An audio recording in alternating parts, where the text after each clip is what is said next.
What's up, everybody? Welcome to Kinda Funny Games Daily for Thursday, February 11th, 2021. I'm one of your hosts, Greg Miller, alongside M.H. Williams, a.k.a. Mike Williams. Hello, Mike. Hello. How is all of those Kinda Funny best friends doing today? I'm checking the chat. They're doing pretty well. Good. How are you, though, Mike? How are you? I'm doing well. It's good. We got a little snowfall. I just wanted some snow for 2020, just something in the winter, just a tiny bit. So it happened. Sure. I'm You finally got excited. it. Starting And the new year. I just wanted to say that I was really excited to see you meet up with Jim Lee, have him draw on your PS5. Big deal for me. For the fact that have you read any DC comics recently? Future State is right now. Yeah, no, I know the future states right now, Mike, and I know that like you're a huge DC fan. You know, you're one of those. You and I talk comics all the time, but you also know it's been very busy with video games right now. So no, I haven't read Future State. I am behind on everything. I haven't even seen Bendis's send off to Superman. How is it? How is Future State? Future State is pretty good. It's about 60-40 in a hit ratio. A lot of good backups, a lot of good ideas. I'm looking forward to seeing some of that carry forward into Infinite Frontier. Oh, yeah. All right, Mike. Now, outside of comics, Mike, what do you do? Who are you? Introduce you. If somebody doesn't know who Mike Williams is, who are you? So I am currently a reviewer analyst at PC Mag. Before that, that's a recent change. I was actually the reviews editor at the now defunct US Gamer. Oh, yes. And then on the side, I also like to write about pop culture, entertainment, tokusatsu, all that fun. At my own Medium blog, Into the Discourse. Very nice. And how long have you been doing all this? How long have you been covering video games? More than a decade at this point. Right. Like I think I just recently ticked over a decade.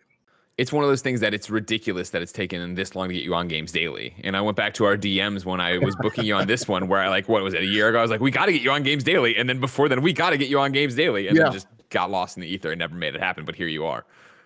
Yeah, no, it was one of those things like, yes, Greg did reach out to me like a while ago. He was like, oh yeah, it's got to happen. And then every time we would reconnect, it would come back up. But now it's happening, so it's okay. I forgive you for that. Thank you. And it's that thing of like, there's a lot of, obviously a lot of downsides to the pandemic. But what I really miss is running into you at events and seeing, as always, that you're the best dressed man there. See, thank you. This is actually on some of my very old business cards. It was one way to differentiate myself. So I was black guy, glasses, and a tie. that was the easiest way to find him. Who am I looking for? Black guy, glasses, and tie. Got it. I know where that guy is. I can go find him and stuff. That's great. So before we get into the news, because there's a lot of it today, where can people keep up with you? You can find me every day at PCMag.com, or you can find me on Twitter just jaw-jacking about the latest news at Automatic Zen. That's Z-E-N. And then, of course, what I love about PC Mag is that there's an author page you can go to. You can see all of your work collected, all of the Mike Williams stories right there. You can go, ladies and gentlemen, to kindafunny.com/MH. That will direct you there. You can go right to PC Mags then and see everything he's been working on. So, without further ado, Mike, let's talk about The Mandalorian being The Last of Us. Ratchet and Clank getting a release date in 6 days in Fallujah, coming back for some reason, because this is Kinda Funny Games Daily. Each and every weekday on a variety of platforms, we run you through the nerdy video game news you need to know about. If you like that, be part of the show at patreon.com/kindafunnygames. You can give us your questions, your comments, your squad up requests, and oh so much more. Of course, on patreon.com/kindafunnygames, you can get every episode of the show ad-free, and you can get it with the exclusive post show we do each and every weekday. However, if you have no bucks to toss our way, it's no big deal. You can watch live as we record the show on twitch.tv/kindafunnygames, just like Billy the Door is Know What's Good, King Franchise 88R. Of course, if you're watching live on twitch.tv/kindafunnygames, you have a special job. Go to kindafunny.com/you're wrong and tell us what we screw up as we screw it up, so we can set the record straight for everybody watching later on youtube.com/kindafunnygames, roosterteeth.com, and listening on podcast services around the globe each and every weekday. Housekeeping for you. We're doing too much cool shit at Kinda Funny this week, and it's hard to keep up on, so I have to tell you all about it. Remember, Barrett's Assassin's Creed in Review, a Kinda Funny Games special, has gone up on youtube.com/kindafunnygames. It is more than 2 hours long. It took Barrett forever. I mean, to edit it took him forever. All of in 2020, he played all the mainline Assassin's Creed to then come in here, review them, and rank them. Please go watch it and then send Barrett some sweet, nasty love. Rogers, Little Nightmares 2 review is up on youtube.com/kindafunnygames as a first impression. Same story here, less work than Barrett's thing, but he played through this entire game, then has made his own little video essay first impressions of it, and it's really good. You should go check it out.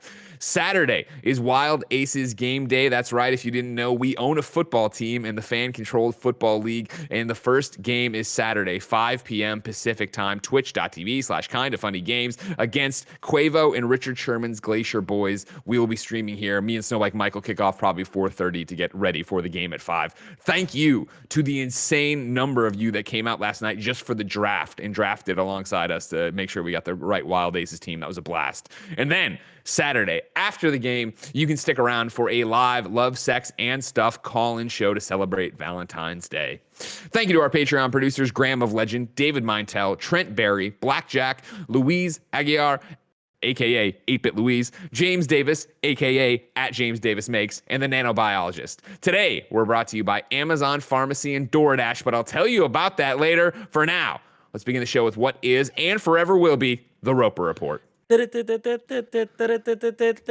some energy. Bring up some energy, Kevin. I don't have Get it, in there, Greg. Kevin. There it is. He's doing it. It's time for some news. Kevin, keep it going. I didn't put the exact number. What I got 6 items on the Roper Report. Fingers does it.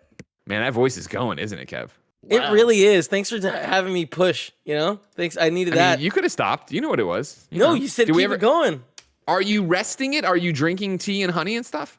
No. You just drinking milkshakes? My body takes care of itself. It'll be fine. A milkshake does you well. Famous last words. Number one is one that broke throughout the day for some reason yesterday and ended into the evening.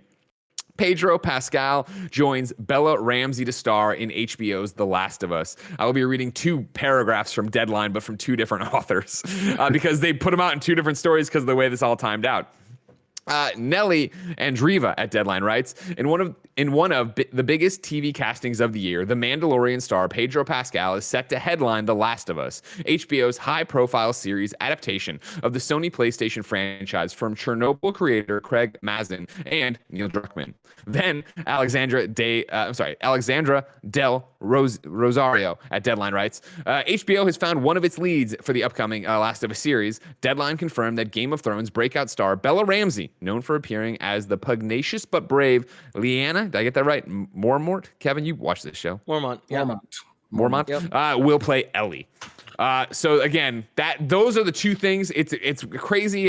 Games journalism does it too, I guess. But as somebody who doesn't read a lot of entertainment journalism, to go read these stories, Mike, and see just Pedro is Joel is this thing, and then all this padding around it and explaining all this other stuff. Pedro is Joel. Then you have Bella as Ellie. How do you feel about this one? I feel pretty good about this. I wasn't expecting Pedro to get it. And actually, a lot of the padding around that story seemed to be there were reports earlier in the day that Mahershala Ali had gotten the Joel role. Right. And Deadline, a lot of the writing seemed to be no, they're wrong. All of them were wrong. But Pedro, he can do it. I mean, Pedro Pascal is a fantastic actor. I'm actually a little bit interested to see Bella Ramsey portray a slightly more Lyanna Mormont was a little bit hardcore. Yeah, in the show. So I know that she can get to that version of Ellie. I want to see what she does with an earlier iteration, a little bit more vulnerable. It's going to be interesting to see what she does. I believe in Pedro. I actually believe in her. I just am interested to see what that looks like from her. Yeah, Lucid Dream writes into patreon.com/kindafunnygames, just like you can, to be part of the show, and says, could The Last of Us casting be any more fucking perfect? Ramsey, the former Lady Mormont? More months. I just didn't. None of the names in this show stuck. I know who she is. I saw it. You know, what I mean? It's perfect as the smart aleck, tougher than she looks, Ellie, and Pascal, the Mandalorian himself, just prove how excellent he is at being the reluctant, stern father figure with the dark past. Bravo, Neil Druckmann, who I assumed had nothing to do with casting. Fuck the. There's two very interesting takes I think to pull out of it. Where number one, Mike, I'm with you. Where if you would have told me in the run up to this, Pedro Pascal, and people are looking at him, they think Pedro's going to be the guy, I would have been like, well, yeah, but isn't he overexposed? Like, he is so definitively the Mandalorian in what we just saw, and that is, you know, space Last of Us in so many different ways, right? Yeah, and I mean, at the very least, he gets like a break because there's no Mandalorian season 3 happening immediately. Right, yeah, they're switching over to Boba Fett, right? Right. So he has time to film this show and then go back to the Mandalorian. But just imagine that run. Wonder Woman 1984, Mandalorian, and now Last of Us. Obviously the memes are never in short supply on the internet, but the one that cracked me up last night, and I forget who shared it, but it was him from Wonder Woman 1984 with "Life is good," and then it was the shot of Gina Carano getting thrown off of the Star Wars projects, but it can't be better. And then it was him being Joel in The Last of Us. I was like, that's dynamite. That's an amazing one. Yeah, I think he's gonna crush it, and I think that, you know, not knowing anything about it, I would have thought, oh man, that's an interesting pick, but yeah, he won't get it because he's overexposed. But then you do think about it, in Mandalorian, so much of it was behind the helmet. And like, granted, people know that it's him, and he takes it off at times in the show, spoilers. But it was that thing of like, okay, yeah, he can get away with it. And I think he's going to be he's going to have a way different performance as Joel. And I wouldn't be surprised to have a different look. And obviously he's going to have a different range. And I think he's going to kill it. Like, I think he's amazing. And then for Bella, right, who, again, I've seen in Game of Thrones, and I think she obviously is great there. It's fascinating as just a little aside that if you remember, like, for the longest time, Maisie Williams was going to be Ellie, was the running when they were trying to make a Last of Us movie and all that stuff. And I remember being at IGN and doing a Twitter thing with her, like organically that started where I was starting this thing to get her either more followers or get her in the conversation for Ellie. And it's like, it's gone on long enough that she's too old to be Ellie, but this other Game of Thrones woman, she can go be Ellie. Yeah, and it also doesn't help. Like, I was like, isn't she a little bit young for Ellie? But that's because I'm thinking Last of Us, like Ellie is now set for me in The Last of Us Part 2. Sure. So I'm thinking older, but then I like looked back at the old art. I was like, oh no, she's about the right age. And I do think it's going to go in a bunch of different directions because it's an adaptation. It's going to be different. They're going to have fun with it.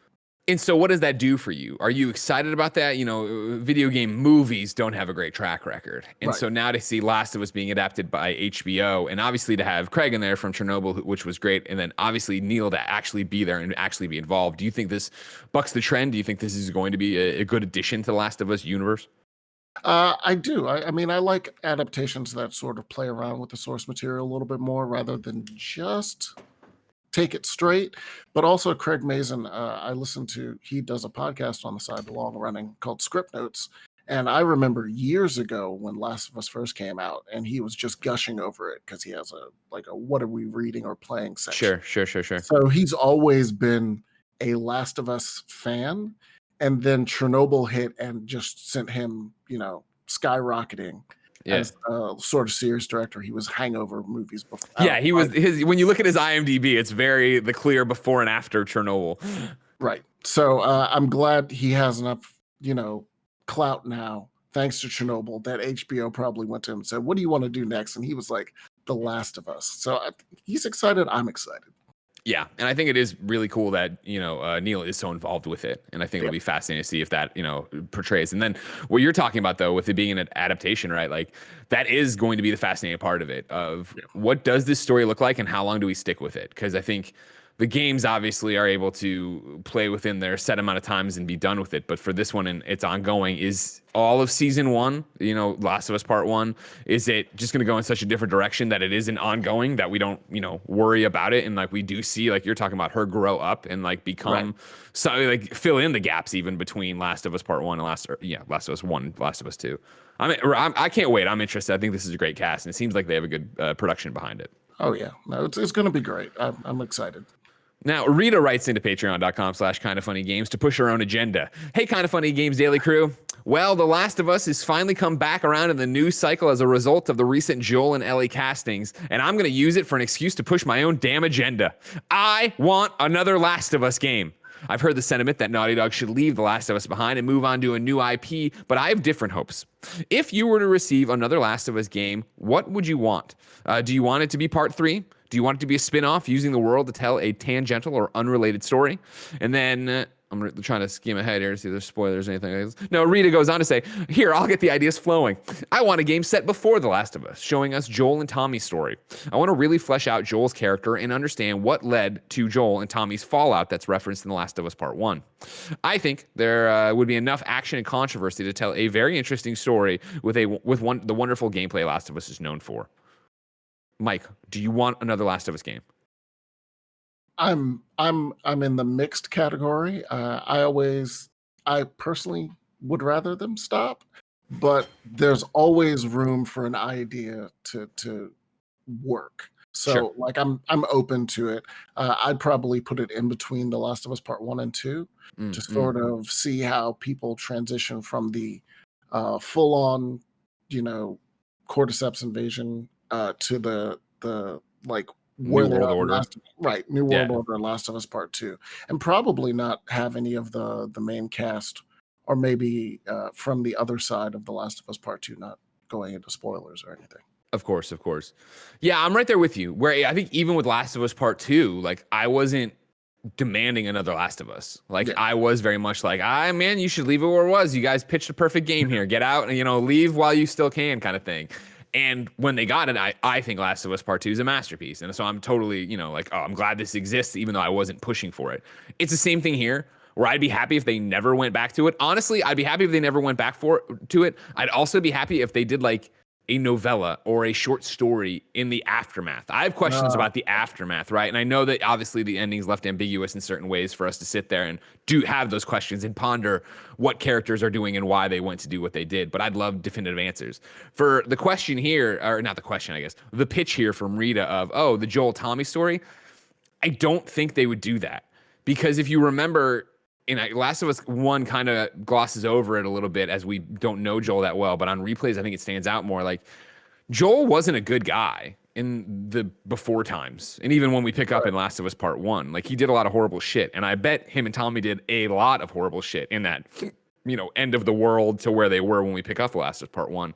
And so you really roll the dice there of, if you're going to tell that story, chipping away even more, and was something they saw with Last of Us Part 2, chipping away at the characters people have built up in their heads. And I would honestly say that probably after the reaction, the visceral reaction when Last of Us Part 2 leaked, and even after the fact, they probably don't want to do that again, where they want to get into that. It could be a cool thing if you told hey, this is Last of Us : Outbreak Day, and it's new characters. We're doing this new thing with them. We go through, and that story goes on long enough that we cross paths with Joel and Tommy, and they're mean to us. Very similar to in Last of Us Part 1, that a famous cutscene they showed early on, right, of them in the car and the guy coming out asking for help, and he's like, he's not even hurt, and then Ellie asks him, how did you know that was a setup? And he goes, I've done it. I've been on both sides before.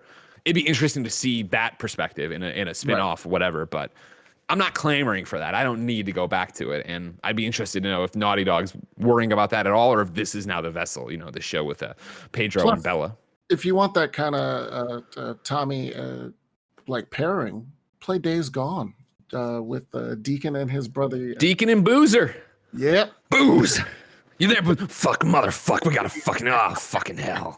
God damn it, Boozer. Answer the fucking fuck. God damn. Then again, I love you, Boozer. Like, why are you so mean in the gameplay and so nice in the cutscene? What is going on? Just give him a hug. Just give him a hug. Love him. His arm's burned. Number 2 on the Roper Report. Let's stay in the PlayStation ecosystem. Ratchet and Clank: A Rift Apart has a release date. It is coming June 11th, 2021. Kevin, they popped up a new trailer that I linked here. I think it's old footage though, but it's at the end. It's a 30-second spot that ends with June 11, 2021. It was coupled with a blog post from Marcus Smith, friend of the show. You can go over there and read it. It's obviously talking a little bit about what's going on, but at the end, Marcus does this cheeky thing right here. And yes, we know you are asking for the new Lombax's name. And it's not fair that we put her in the art and aren't telling you yet. Hang in there. You'll be feeling rosy soon. So we would assume seeing her how name. no one ever says you're feeling rosy soon. The female Lombax that is on the cover, they revealed the cover art as well here, is going to be named Rosie, it would look like. So there you go. Breaking news for this. Of course, Mike, when this was posted in the Kind of Funny Slack for Games Daily, the first thing people Blessing said was, launch window, huh? This is a little bit later than we were anticipating, Mike. That was actually the first thing I was going to bring up as well. Like, so yeah, this was a launch window title, which for us mostly we assume like March, but I assume this is part of that, pandemic, work from home. Here's an extra little delay. So the fact that they're hitting June, I applaud you, Insomniac, and I'm looking forward to it. I can't wait. Only playing when I was a kid, when the first ones were out, I didn't play them. So my first one was when I reviewed the PS4 remake. Cracking Time. Okay. Which was fantastic. The remake of the first one. I was like, I really missed out on this. I was like, dude, Ratchet games are so good. Yeah, and that's why I'm so stoked for this. It's interesting you bring that up. We're talking about like, is it a pandemic thing? Is it something else? Why June 11th? A little bit later than they wanted. Obviously, they never completely confirmed, but they talked about it being a launch window game. Paris Lily from the Kind of Funny Xcast and nowhere else on Twitter said, with Ratchet and Clank being the first big PS5 title, with Ratchet and Clank being the first big PS5 only title, the June release date is probably a good thing, as it will allow more people time to get their hands on a console and not be at the mercy of these scalpers. #Ratchet PS5. I think as always, there's multiple factors to a delay. And I'm using that loosely here because, again, they didn't really say when it was coming. But right. I would think that, they probably needed a bit more time. I bet part of that is the fact that working from home is complicated and has slowed down pipelines and how you do things. But then on top of that, I bet when you go to Sony and you're like, hey, could we get a little bit longer than we think? It's not going to be May. It's not like we wanted. It's not going to be, April. And I'm sure PlayStation's like that. That's all great for us. Like, we can't keep these things in stock. We don't need a PlayStation 5 game out there to sell the system right now because the system's selling fine. So let's just get it out there so there are more people that buy it. That all makes sense to me. Yeah, and also June for us would normally be around E3. Yeah, exactly. E3 2021, if it does happen, or however it's going to happen. Is the ESA is working on a digital thing. Don't worry, it'll be great. It'll be fantastic. Don't worry about it. Yeah, so they're in July now. So this is like right before E3. This is the probably a good sweet spot. Like, get it out there, get a little hype and excitement, and then you roll right into whatever else they're going to announce for the second half of the year. Exactly. In that vein, Nathan Choquette wrote in to patreon.com/kindoffunnygames, just like you can. It says, what's up, Greg and Mike? We now have a release date for Ratchet and Clank Rift Apart, and it's coming up so fast. My question is, if you guys think that with the absence of E3 last year and video games being so popular right now, do you think the industry has finally gotten over that hesitancy to put out games during the usually barren summer months? It would be great to see bigger games have more room to breathe from one another, even if it means our wallets will never really get a break. Haha. Thanks, and hope you both have a great rest of your Thursday. Nathan Choquette. I read this question and it made me actually, it's funny, I'm old enough that I remember when I was starting at IGN in 2007, those were the summer months that were barren, where there was nothing to play, where I literally could play everything of consequence and not have to worry. I could beat games. I didn't have to like taste them and be like, not for me, next thing. And I pull it up, right? Last of Us Part 1 released obviously June 14th. And I remember that being such a big deal because we were at E3. It was like the Friday of E3 that it came out. And it was like, God damn it, why is this happening? Then even last year, you see Last of Us Part 2, June 19th, Ghost of Tsushima, July 17th. So I would argue, and I granted that was a COVID year, and obviously those dates moved, but dates move all the time. I would argue, even if it's a slower summer months, it's not nearly what it used to be, Mike. I agree. Probably the last couple of years, I forget what game it was, but I feel like there was a game that literally, like, I started reviewing on the plane to E3. It was something for either Switch or 3DS. I was going to say, no, I'm right there with you. I don't know it either, but I do remember this. Everybody had their review copy of something on the way to multiple E3s, I think. Yeah, so it's not that odd. Mostly you're trying to avoid the E3 week, but usually like 2 weeks later, a game drops, a couple of games. Yeah. These days, games never stop dropping, like, period. It's a little light right now, but there's still a lot of like stuff out there that's popping and getting hot, like, like Valheim or something. Yeah. So for us, it's just an ongoing thing. And they'll still drop games in the holiday season, but that's just because everyone is spending money then. Whereas during the summer, usually they have to compete more with movies.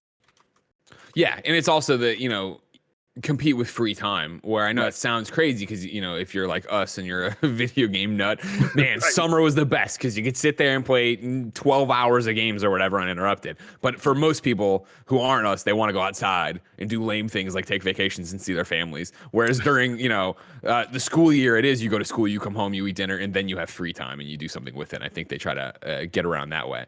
And so we are seeing more and more people get into it, right? I'm Googling right. Yeah, Back for Blood, a game I can't wait for in 2021, June 18th. And I think that's more about it, where you kind of got to pick your target based on your audience. Where I think a Back for Blood, we all want to get together and play a multiplayer game, is going to be successful anywhere. And granted, this is all weird because 2021 and 2020 are COVID years. We're all locked to our computers. And we talk about every time we do NPD numbers, right? Like, year over year, it's way better.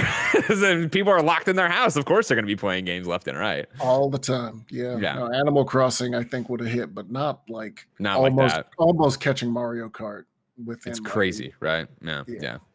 So Ratchet and Clank looks like Rosie's the Lombax, June 11th, 2021 on PlayStation 5. Cannot wait. Number 3, there's a Borderlands info dump. Originally, it was a Borderlands 3 info dump, but literally as we went live, Variety broke a news story. So we'll start at Variety, where Rebecca Rubin writes, Jack Black to play Claptrap in star-studded Borderlands movie. Jack Black has been cast in Borderlands Liongate's movie adaptation of the popular video game. He joins an A-list ensemble that includes Kate Blanchett, Kevin Hart, and Jamie Lee Curtis. Black will voice it's like, do I want to go into this? You know who Claptrap is. He's sarcastic. Eli Roth, who previously collaborated with Black and Blanchett on 2018 family comedy The House with a Clock in Its Walls, which you could tell me was a made-up movie because I've never heard of, is directing Borderlands. And then there's a quote from him saying how excited he is to have him and stuff. We just talked about The Last of Us, the HBO series. Do you believe in that? Where are you with the Borderlands movie that has Jack Black, Kate Blanchett, Kevin Hart, and Jamie Lee Curtis? So when they did the Jamie Lee Curtis news, I was like, so what's next? Is it going to be like Daniel Day-Lewis as Mordecai? Like, I feel like they're aiming real high with this Borderlands cast. It's going to be a wild movie, I think. I want to believe. We've all been burned by video game movies, as we already said, all this stuff. But like, Kate Blanchett is awesome. Her as Lilith sounds awesome. Jamie Lee Curtis is awesome. Right. Her as Tannis sounds awesome. Jack Black is awesome. Him as Claptrap sounds awesome. Eli Roth makes those torture porn movies that really aren't my jam, but I have seen certain things that I can't remember from him that I like. Like, I'm not like saying he's a washout. It's just not my usual type of thing. I think some of his movies, was Green Inferno him? I think I think he can hit close enough to that Tarantino, because what Borderlands need is sort of the Tarantino and Glorious Bastards vibe, like very quick, a little gory and a little fun, very violent, a lot of people standing around shooting stuff. So I think he can hit that. I think he has enough, a few movies that like hint at that vein. So I'm okay. I'm okay with it. And the cast is it's absurd. Yeah, I'm going to be really interested when we first start getting clips of it to see what the style they're going for is, right? Like, is it going to be Borderlands the game, where it is this crazy kooky comedy kind of thing mixed up with these crazy guns? And like, how are you mixing in how crazy the guns are and like what a doll rifle is versus any of the other ones? Right. I don't know. There's so much that makes Borderlands that I feel like would be hard to transition to a movie. However, if you remember, I had no interest in a little game called Tales from the Borderlands, and then I thought that was one of the funniest games of all time. Right. And I mean, that sort of gives them sort of the way forward. And I mean, it's a little Mad Max, it's a little Indiana Jones, it's a little, like I said, Tarantino. So I as I said before, I think anything can be done right. And so I'm looking forward to at least seeing them try. Exactly. Now, though, into the other information I was going to tell you about. There was a new episode of the Borderlands show yesterday, and lo and behold, we hosted it, by the way. We make the Borderlands show for them, don't worry. Full disclosure, I guess, but also watch the Borderlands show because me and Fran host it. Here's some of the stuff we talked about. Tales from the Borderlands returns to storefronts February 17th. Set between Borderlands 2 and 3, Tales from the Borderlands follows the stories of Reese, a Hyperion suit, and Fiona, a con artist, on a quest born of greed but destined for greatness. It's an old, tired Greg story, but Tales from the Borderlands is a game that I was like, when they announced it was like a Telltale Borderlands game, that sounds stupid. Downloaded episode 1, didn't play it for the longest time, had a bad day, started it on a whim, and was laughing within 5 minutes. Like, that game is so good. It's, Troy, it's Laura, it's them crushing it. Ashley's in it as a great character too. Loaderbot, like, I can't wait for Tales of the Borderlands to drop. And I think it's just, I'm rusty now, I think, because we recorded the show a while ago. I believe it's returning to storefronts, but it's not like a new version of it. It's like it would be the same trophies and stuff like that. But if you haven't played Tales, you definitely need to play Tales. Did you play Tales, Mike? I did. It's actually one of Telltale's best games, actually. 100%. Yeah, I really enjoyed it, and I liked a lot of their games. Announced yesterday, Borderlands 3 Director's Cut arrives March 18th. It includes a colossal raid boss, murder mysteries. These are going to be Ava story missions where she recruits your Vault Hunter or Vault Hunters to be on her podcast, and you go off and do stuff. And then Vault Card Challenges. Vault Card Challenges acting like little battle passes, right? Things for you to do on the daily to unlock new rewards. Borderlands on Twitter describes the first one as the first of the 3 Vault Cards will launch as part of Borderlands 3 Director's Cut, featuring new daily missions and rewards that honor some of the franchise's most beloved fallen heroes. Then the Director's Cut also includes dozens of new rewards, behind-the-scenes content. Then also today, the Broken Hearts Day event returns, goes through February 25th, and there's discounts for the game everywhere. The Vault Card gets me interested, so do the Ava missions. Mike, did you play Borderlands 3? Were you about that? Yeah, no, I played it. I reviewed it, and I actually really enjoyed it. The one thing I want, Gearbox, is look, we all know that my man Zero is the best. So why don't you just let me play Zero again? Otherwise, I love it. It's a fun game. It's really exciting now. Yeah, again, take my word with a grain of salt if you want, because now we do the Borderlands show for that. But obviously, I love Borderlands 3. I platinum Borderlands 3. I wouldn't just do that as part of a contract or whatever. And I haven't gone through and finished the other DLCs. Psycho Cree, I haven't gone back and finished because I was going to wait for PlayStation 5. Then PlayStation 5 came, trophies didn't immediately work. I believe they fixed some of them, and now it's like there's this thing. So I'm like, I'll just wait till March. March it'll be this complete package with a whole bunch of new stuff for me to go into and go in and start running these vault cards, similar to how I'm running Division battle passes and season stuff. So yeah, you could get that PlayStation 5 experience just a little bit earlier if you played it on PC. Ooh, look at me, everybody. I'm shooting things. Ooh. Get out of here with your PC. There's so many lights in your keyboard, Greg. You like that? Yeah, so bright. That's a Rocket keyboard if you ever seen one. You know what I mean? It took me a couple. If you want a fun one of how stupid Greg Miller is, Rocket sent these things. Oh, they came with. This setup came with the Mafia press pack for Definitive Edition or whatever. And I was like, oh, my other keyboard was super big and clunky, so I used it. And then MC Fixer, of course, friend of the show, DM'd me after he saw that I got it. He's like, oh, man, this keyboard's great, right? I'm like, yeah, it's pretty cool. He's like, yeah, but look at all the things I did to my lights. I'm like, oh, how do you do that? And he's like, dude, did you not set up any of this stuff? I'm like, no. And he's like, sent me links to go click on things, actually program it to do. I'm like, oh, okay, cool. I'm going to make it all blue. And I never touched it again. Yeah, I have that one, but unfortunately I had to put it out to pasture because I spilled a Coke on it. So Coke Zero, all in it. That's it. It's done. Moment of silence for the Rocat keyboard. Number 4 on the Roper Report. 6 Days in Fallujah is back for some fucking reason. This is Andy Robinson over at VGC. Konami's canceled Iraq war game 6 Days in Fallujah has been revived. The action game, which was due to depict the real-life Iraq battle via a mix of gameplay and interview footage from Marines who were there, was canceled in 2009 due to criticism from the press, British military veterans, and anti-war groups. Now, Victra, I'm saying that right? Victra, publisher formed by the CEO of the original developer, Atomic Games, has announced that the game is back in development at High Wire Games, the studio founded by Bungie veterans Jamie Griesemer, Jared Knoftel, and Marty O'Donnell. It will release this year for consoles and PC. According to the announcement, 6 Days in Fallujah remains a first-person tactical military shooter based on true stories from the second battle for Fallujah in 2004. Victoria claims it's been working in partnership with frontline Marines and soldiers who fought in the Battle of Fallujah, and says its intention with 6 Days is to, quote, bring players closer to the uncertainty and tactics of modern combat, end quote, than other video games have explored. Over 100 Marines, soldiers, and Iraqi civilians who were present during the second Battle of Fallujah have shared their personal stories, photographs, and video recordings with the development team, it claims. The game presents these stories through the original documentary interview footage. Quote, it's hard to understand what combat is actually like through fake people doing fake things in fake places, said Victor, CEO Peter Tamte, in a prepared statement.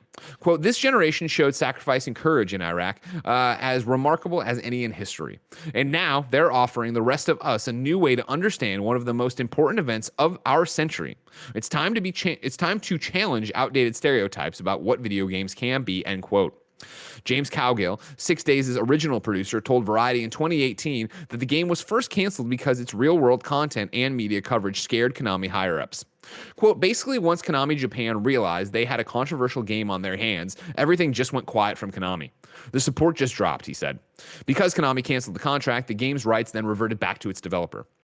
In 2009, Tim Collins, OBE, a former colonel famed for an eve of battle speech in 2003, claimed it was, quote, much too soon to make a video game about a war that was still going on. Quote, it's particularly insensitive given what happened in Fallujah, and I will certainly oppose the release of this game, he said. Again, that was in 2009. Victura said on Thursday that it was aiming to make 6 Days in Fallujah, quote, the most authentic military shooter to date, and to tell its military and civilian stories with the integrity they deserve. Mike, no pun intended, this is a landmine, right? And it's like, where do you want to start unpacking this one? So I am probably not, well, most people aren't well equipped to sort of parse that mire. As 100%. I said before, I think every idea can be done well, but there is a thin fucking gap to get this idea right.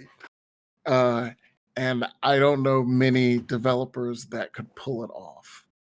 So it's one of those things I'm just like maybe, but there's from not just like actually portraying the events, but also sort of the political minefields around it.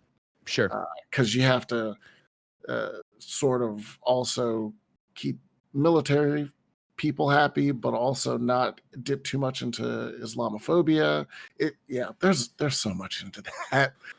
And I'm with you that I don't think anything should be off limits, but it's that idea of you need to nail it if you're going to go for it. And I think the chance to drift off path and especially, as I'm not a video game developer, obviously, but every developer I've ever talked to about it, like once you give your game to an audience, whether it be a tester or, the actual audience and the public, it becomes something else. Right. And so to have this game and do this thing, and for the line, like, I don't know. I wrestle with it of like, it's going to be the most realistic military shooter to date. Like, you take that and it starts getting in your head of like, well, what does that mean? Of like how the gun feels or how the gun looks or whatever. But then they start talking about like the pictures and the documentary style. And it's like, okay, like, do you mean it more in that vein of the most realistic in terms of explaining what this battle was, how it happened, how these lives were lost? But then at that point, I would feel like I'd rather watch a documentary about it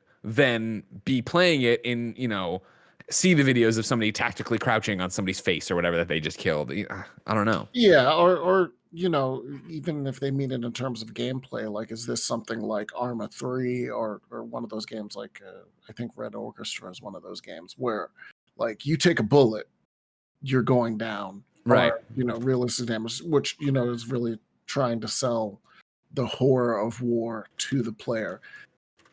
Like I said, it's possible, but there's a thin gap. And it's that thing, is there an appetite for it? Like, I'm not the military first person shooter person. I this is the first year or last year was, I guess, where I just gave up and I'm like, listen, I always say I'm going to try the Call of Duty and the campaign's going to get me, and it never does, just because it's just not my fantasy. Like, right. What is this? Is this the thing? The not even silver lining to it. The thing that gives me hope is like when they talk about Highwire, right? Founded by Bungie veterans Jamie Griesmer, Jared Knopfel, and Marty O'Donnell. Like Jamie, I've interviewed and talked to before. He's got a good head on his shoulders. Like I would believe that.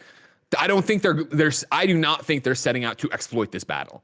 Right. But it is that thing of like, real people did die. But then again, you get in this conversation, and I think a rich one that is far bigger than this news story as part of a bigger podcast, that this could be all to its own of like, well, what is the moratorium on that? Like, right? Like, where do you start being able to take video games or movies or whatever and set them in this where it is respectful enough of the time and the people and the places? And, there is this argument that I do I don't know. Again, I wasn't expected to be challenged like this on a Thursday morning about a game that I remember again talking about on Game Scoops with Damon forever ago, right? But like this belief from them of them saying like they want to, they want to, I've missed it, but it's where they want to have a video game that they are ready to challenge what we think games can be. Like that is very much the fabric of the Greg Miller argument for video games, right? The video games can be whatever they want to be, and we've gone so far from it just being Mario. Whenever I talk about, a congressman who doesn't understand Grand Theft Auto, it's because they haven't checked in on a video game since their 8-year-old was cross-legged in front of the TV playing Mario on NES. And that's understandable. The 8-year-old grew up and got into other things and doesn't know that. So I can't also sit here and clutch my pearls and be like, oh my God, like they're going to do like, no, this could be handled. I love Valiant Hearts, right? How many World War II shooters? I know that's a World War I game, by the way, but how many other World War II shooters have we played that actually go through? And you talk about Spec Ops The Line doing such a great job of really twisting that narrative and showing us the horrors of war. But again, that was a fictionalized thing. That was like what happened in that game. That wasn't here, hey, this is a real thing that really happened not too long ago, even though I'm very old and 2004 was a long time ago. Yeah, and I also think like you, this is probably not my thing. So this is one of those games that's going to come out, like I'm going to hear about it, pop up on the timeline, and then it's just going to disappear for me. Unless it's particularly heinous, then it's just going to sit on the timeline for a while. Yeah. We'll see what happens. It's apparently coming this year, so we don't have to wait long to see if it's a huge, colossal fuck up or something really interesting that we all need to play. We'll figure it out, I guess. For now, though, let me remind you, you can go to patreon.com/kindoffunnygames to be part of the show. You can get the post show we do each and every day. And most importantly for right now, you can get the show ad-free. Speaking of ads, Greg Way, you're not watching on patreon.com/kindoffunnygames. So let me tell you about our sponsors. Right now, we're going to talk about Amazon Pharmacy. Chances are you use Amazon, but have you used Amazon Pharmacy yet? That's right. Prescriptions delivered to your door by Amazon, just like the TP and Funko Pops you're already ordering. It saves you time and helps you out of the waiting line at the pharmacy. It's easy. Have your doctor's office send the next prescription straight to Amazon Pharmacy. You can use your insurance. Amazon Pharmacy works with most insurance plans nationwide. Amazon Prime members get free 2-day delivery and save on prescription medication when paying without insurance. Tim tried it for the first time over the holidays. He said it was super easy, got it there, and it took his insurance. It was exactly what he needed. Amazon Prime members can save on prescription medication when not using insurance and get free 2-day delivery. Learn more at amazon.com/gamesrx. That is amazon.com/gamesrx. Amazon.com/gamesrx. DoorDash is our next sponsor. Dinner? Check. Deodorant? Check. Morning pick-me-up from Dunkin'? Check. Get everything you need whenever you need it with DoorDash. DoorDash connects you with restaurants you love right now and right to your door. And now you can get the grocery essentials you need with DoorDash too. Get drinks, snacks, and other household items delivered in under an hour. Ordering is easy. Open the DoorDash app. Choose what you want, where you want it, and your items will be left safely outside your door with the contactless delivery drop-off setting. With over 300,000 partners in the U.S., Puerto Rico, Australia, and now Canada, you can support your neighborhood go-tos or choose from your favorite national restaurants like Popeyes, Chipotle, and Cheesecake Factory. For a limited time, our listeners can get 25% off and zero delivery fees on their first order of $15 or more when you download the DoorDash app and use the code GAMES2021. For our Canadian listeners, use the code GAMESCA. That's 25% off, up to a $10 value, and zero delivery fees in your first order when you download the DoorDash app and enter the code GAMES2021 in the US, GAMESCA in Canada. Don't forget GAMES2021 or GAMESCA for 25% off your first order with DoorDash. Subject to change, terms apply. Number 5 on the Roper Report. Let's stay in the shooter realm. All right, Mike, we're going to stay right here in the shooter realm. All right, we're still here. DICE LA appears to be working on a new Battlefield. This is a Sherif. I got tongue tied. Hold on. Sherif Saed at VG 24/7. Justin Weeb, senior design director at DICE LA, confirmed on Twitter that his team's next project is a Battlefield. Quote, any guesses what EA-owned franchise I'm thrilled to be working on? He asked on Twitter before ruling out other major EA franchises one by one until arriving at Battlefield. It's quote, it's wondrous. I get to work on a game that I fell in love with almost 20 years ago. The sandbox play of Battlefield 1942 was just amazing for its time. I look forward to hearing from all of you what you loved and hope for in a future Battlefield game, he added. We didn't say whether this is going to be an entirely new game led by DICE LA or simply more support work for the mainline Battlefield game coming out later this year. It's possible the team will be doing both, maybe even a standalone Battle Royale mode, should EA want to give Activision's Warzone some competition.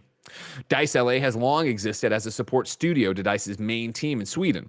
The studio, which has a solid history of working on classic shooters, sort of existed in limbo for a while. A little over a year ago, EA revealed that Respawn co-founder Vince Zampella will be helping DICE LA rebrand and ramp up hiring so the studio could have its own identity and create its own games away from DICE's influence. But this may not be how things have worked out, for now at least. DICE LA is largely credited for reviving Battlefield 4, from fixing the game's shoddy netcode to keeping players happy with a steady stream of maps and weapons. The studio really turned that game around. It also contributed to more recent Battlefield games though in a similar capacity. All that is to say that Battlefield fans are likely to be very excited about the news. Cool. You and me, not shooter guys, but hey, that's on your radar. If you're a big fan of DICE LA or / Battlefield and you want more Battlefield, there you go. Yeah, and EA probably needs to get Battlefield into that range that Activision has Call of Duty, where they alternate studios in between games, so they can, as opposed to DICE Sweden having to go like Battlefield, Battlefront, Battlefield, Battlefront by themselves. So sure, that's good. And also, like, hey, where's it gonna be? Like, there's so many eras, and if they really want to make their mark, pick an interesting one. Yeah, and do something different, right? That's the biggest thing I think Battlefield's always struggled with, is trying to differentiate itself in terms of the series and then also in terms of Call of Duty and with so many shooters out there. I'd like to see what they're up to. Just so, since we are obviously a wet blanket, since we're not like the shooter dudes, I do want to point out Hurtwave in the chat in all caps goes, "Yo, this is awesome, Greg." So there you go, everybody. Congratulations if you're a Battlefield fan. Go get them. Have some fun. And then sixth and final on the rope report for today, Pokemon Go developer creates Black Developers Initiative to fund and support games. This is our friend Eddie over at GameSpot. Pokemon Go developer Niantic has launched a new game development fund called the Black Developers Initiative, through which the company aims to fund and support the development of games made by Black creators.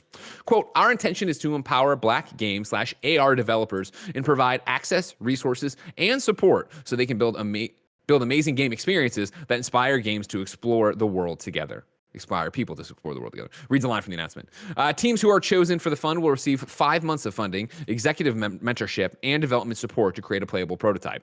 The first participant in the program is a studio called Wicked Saints, which is developing a prototype for a game called World Reborn. The title is described as, quote, Game of Thrones meets Riverdale with a little dash of Black Mirror, end quote. That sounds fucking awesome. You can learn more about this game and the developers in the video that they posted that GameSpot has, so go over to GameSpot. To qualify for Niantic's Black Developers Initiative, teams must meet at least one of the following criteria. 1, Black team members have a direct line of profits of the game.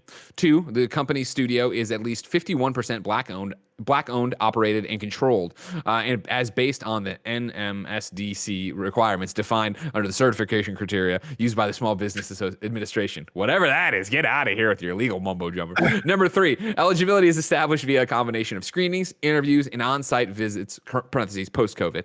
Ownership, in the case of a publicly owned business, means that at least 51% of the stock is owned by one or more Black members. 4, Black people driving game vision via leadership position. And then finally, the studio team is at least 50% Black. You can visit Niantic's website to learn more about Niantic's Black Developers Initiative. A lot of mumbo jumbo in there, but a great move. Yeah, no, I'm pretty excited about it, especially, Niantic is one of those studios on the mobile side that has more money than God. Yes, exactly. Doing a lot of AR work, pioneering. Like I have not seen the video for World Reborn to see if it is a mobile or AR game, but if it is, I'm glad. The important part there is offering less of support, more resources. I think the resources are really helpful because a lot of developers, Black developers or other marginalized groups don't necessarily have as many resources to build, their visions out as much as they'd want. And when those resources are available, you can do some amazing things. Like I talked to some local kids at a Votech, and all of their systems are provided by the school. But with Unity and Unreal Engine these days, like at the end of the year, these kids are just making like real quick games, like creative games, and it's impressive. So That's awesome. being able to get, if you have an idea or you already have a studio and you just need that little leg up, and Niantic can provide it with, pocket change that they have. Go ahead, make it happen, please. Yeah, I think that's the thing about it, right? Where it's great to see a company that not only made it, but like dominated it, right? And yeah, just has money falling out of every orifice. Be like, you know what? Let's try to do it and kick the ladder down and try to find and support people that wouldn't normally have this shot. So that's just great. Yeah, good stuff. Mike, I'm excited to see what Wicked Saints is all about, but it's going to be so long before I get to see that. It's something more immediate. Say what came to the mom and grop shops. Where would I go? The official list of upcoming software across each and every platform, as listed by the Kind of Funny Games Daily Show host each and every weekday. Yeah. Kevin, save your voice. Save your voice, Kevin. Stop it. There it is. That's bad. That's all bad right there. Out today, Dead by Daylight has a new tome. It's called Divergence. This tome, tome. I'm saying it right. Explores the paradox of life, the contradictions of our past, present, and future selves. Players can unlock the memories of Yu Kimura, the nurse, and the observer. So go enjoy that if you understood what the hell that meant. Human Fall Flat has surpassed 25 million sales, and they put out a new lunar update to celebrate. Little Nightmares 2, again, there's a Roger Pocconi review up right now on youtube.com/kindoffunnygames, is out on PlayStation 4, Xbox One, Switch, and PC. Death Crown is on PS4, Xbox One, and Switch. Aground is on PS4, Xbox One, and Switch. Aircraft Carrier Survival is on PC. Gun Barrett is on PC. Undermine is on Switch. On the Road Truck Simulator is on Xbox One. The Flower Collectors is on Switch. Healer's Quest is on Switch. Negative, The Way of Shinobi is on Switch. Summer Catchers is on Switch. Try 6 Infinite is on Switch. And then Potentia is on. It's probably Potentia. Yeah, Potentia is on PC. New dates for you. Heart of the Forest will be released on PlayStation and Xbox platforms February 24th. And then 3 out of 10, the playable sitcom, comes to Switch March 3rd.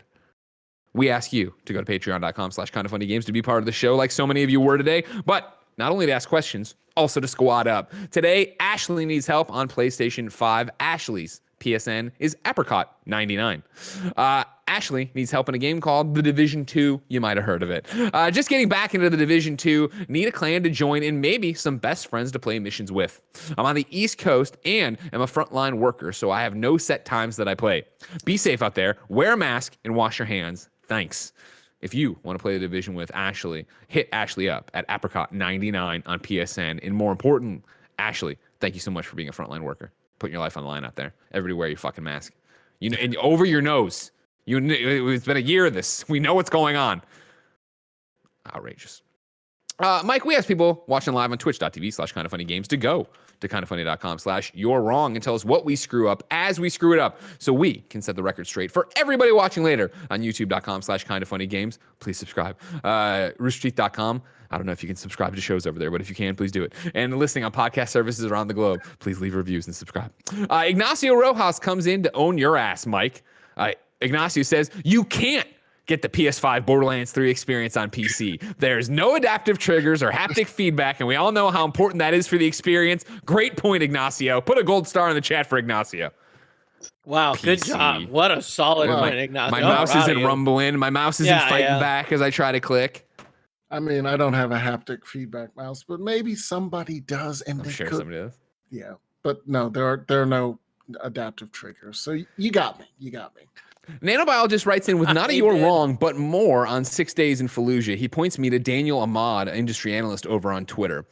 This is what Daniel tweets, and I'm going to read some of the things he hears. And this doesn't look good. Daniel tweets, I couldn't possibly guess why 6 Days in Fallujah is being revived at a time when U.S. Army recruitment is at an all-time low. This reboot is from the same people that worked with the FBI and CIA on training systems and is basing its game on excusing U.S. war crimes. And then the thing here is I think stick with me because they're screenshots I'm reading. 6 Days in Fallujah has emerged 11 years after Konami ditched it. The Iraq War game, which is set during the 2004's Second Battle of Fallujah, was dropped by Konami in April 2009 due to the amount of negative feedback it received. Then we go over here. at Destineer. At the start of 2005, Destineer was developing training simulators for the CIA and FBI titled Judgmental Shooting Simulator, concurrently developing narrative-driven games using those simulators as a basis for mass market appeal. The studio wanted to translate Fallujah's grueling combat in the same way. Then over here. So what's in it for the CIA? This is, by the way, screenshots from different things that he's piecing together. So I'm not sure what the sources are on this, but we're going down the rabbit hole. So what's in it for the CIA? Well, Tamte says Destineer will create training systems, quote, far more effective than our government has been getting in the past, while at the same time getting unique subject matter experience from these government customers that we use to make our commercial video games more authentic. Then a different. Now we're on gamesindustry.biz. I can tell because of the yellow background and typeface. In direct contrast to his approach, however, was the Stop the War Coalition peace group, who said glorifying the Fallujah massacre is sick. Quote, the massacre carried out by American and British forces in Fallujah in 2004 is amongst the worst of the war crimes carried out in an illegal and immoral war, spokesperson Tansy E. Hoskins told Tech Radar. Quote, it is estimated that up to 1,000 civilians died in the bombardment and house-to-house raids carried out by invading troops. So many people were killed in Fallujah that the town's football stadium had to be turned into a cemetery to cope with all the dead bodies. There is nothing to celebrate in the death of people resisting an unjust and bloody occupation. To make a game out of a war crime and to capitalize on the death and industry of the thousands is sick. There will never be a time when it is appropriate for people to play at committing atrocities, added Tansy. The massacre in Fallujah should be remembered with shame and horror, not glamorized and glossed over for entertainment. Yeah, I saw just before it came on, Ian Boudreau was like pointing at something in the description, and he was like, they said something about Marines and soldiers, and they capitalized the S in soldiers, and he was like, yeah, this was made with like participation by the Army, because only Army PR like tries to capitalize soldiers, which again, I don't have any familiarity with any of that, so I can't say in either direction, but I wouldn't be surprised. Yeah. Obviously a completely fucked up situation. So there's more to read on it and more to look into it about than we can get into here, obviously, as this news breaks right before we go live and we try to figure out what the hell's going on. A game I wasn't asking for, a game that sounds pretty shitty, but who knows what's going on? You know what I mean? You know what I mean? I do. All right. Thank you for knowing what I mean. Ladies and gentlemen, believe it or not, this is the end of the show for right now. You can go to patreon.com/kindoffunnygames and get that exclusive Patreon post show we do where Mike will be hanging out and talking games with me. Mike, if people aren't following us over to patreon.com/kindoffunnygames, where can they keep following you? You can follow me every day at Twitter. That's AutomaticZen, Z-E-N. And you can find me at pcmag.com every day or so. Yeah, that's right. Remember, kindoffunny.com/MH. You can see all of Mike's PC Mag articles listed in one place on pcmag.com. It's a great way to get Mike articles and keep up with Mike and see what he's up to. What's he talking about over there? Is there a new driver? Is there a new graphics card? What's TurboTax up to this year? Only one way to find out. kindoffunny.com/MH. Oh no, I do more than that. Games. Oh, really? That's PC though. That's PC gaming. Oh, Minesweeper, of course. What's going on with Minesweeper? Wow. Yeah, I love PC games. I'm glad you guys beta test everything for us. Then it comes to the console all polished up. It's great. It's fantastic. I love it. Tomorrow, it's the last time you will see Imran Khan on Kind of Funny Games Daily as a reoccurring part-timer. Imran's final show is tomorrow. He, of course, will be back on other games dailies, on Gamescasts, but tomorrow we say goodbye to the Don Imran Khan. If you're watching live right now on twitch.tv/kindoffunnygames, Blessing and Snowbike Mike are going to jump into some Apex. I think even the Nitro Rifle might join them. But like I said, we have to run to patreon.com/kindoffunnygames and do a post show. This has been Kind of Funny Games Daily. Each and every weekday on a variety of platforms, we run you through the nerdy video game news you need to know about. If you like that, youtube.com/kindoffunnygames, roosterteeth.com, podcast services around the globe. Until next time, it's been our pleasure to serve you.